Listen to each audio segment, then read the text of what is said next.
Big boss Malayalam season 7 രാവിലെ big boss morning activity കൊടുത്തിട്ടുണ്ടായിരുന്നു.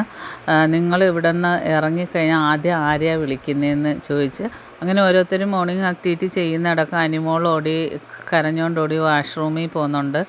അത് കഴിഞ്ഞ് പിന്നെ എല്ലാവരും കൂടെ വിളിച്ചു കൊണ്ടിരുത്തി. അത് കഴിഞ്ഞ് അനിമോൾ പറയേണ്ട സമയം വന്നപ്പോൾ ആദ്യം പറയാൻ തുടങ്ങിയപ്പോൾ തന്നെ കരച്ചിൽ വന്നിട്ട് ആദിലെ വിളിക്കുന്നുണ്ട്. അങ്ങനെ ആദിലെ കെട്ടിപ്പിടിച്ച് കരയുമ്പം ആര്യനും ചെന്ന് കെട്ടിപ്പിടിക്കുന്നുണ്ട്. നെവിനൊരു കോമഡി രീതിയിൽ കെട്ടിപ്പിടിക്കുന്നുണ്ട്. അങ്ങനെ പിന്നെ അച്ഛൻ്റെ കാര്യം പറഞ്ഞാൽ അച്ഛനൊരു ഓപ്പറേഷനുണ്ട് കാലിൻ്റെ. ഞാൻ ചെന്നിട്ട് വേണം അത് നടത്താൻ. ഞാൻ വരേണ്ട സമയത്തായിരുന്നു ഓപ്പറേഷൻ നടത്തേണ്ടത്. പക്ഷെ ഞാൻ ഇങ്ങോട്ട് വരേണ്ടത് കൊണ്ട് അത് നടന്നില്ല. ഞാൻ മാത്രമേ ഉള്ളൂ എല്ലാ കാര്യങ്ങളും നോക്കാൻ, ഹോസ്പിറ്റലിൽ അഡ്മിറ്റ് ആക്കിയാലും ഒക്കെ.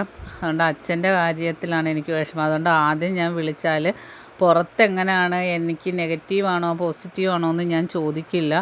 അച്ഛൻ എങ്ങനെ ഉണ്ടെന്നേ ചോദിക്കുകയുള്ളൂ. എനിക്ക് അത്രക്ക് ഭയങ്കര കാര്യമാണ്. എനിക്ക് അല്ലാതെ കുറേ കാര്യങ്ങൾ ചെയ്യാനുണ്ട് എന്നൊക്കെ പറഞ്ഞ് ഭയങ്കര ഇമോഷണലായിട്ടുള്ള ഒരിതാണ് അനിമോൾ അവിടെ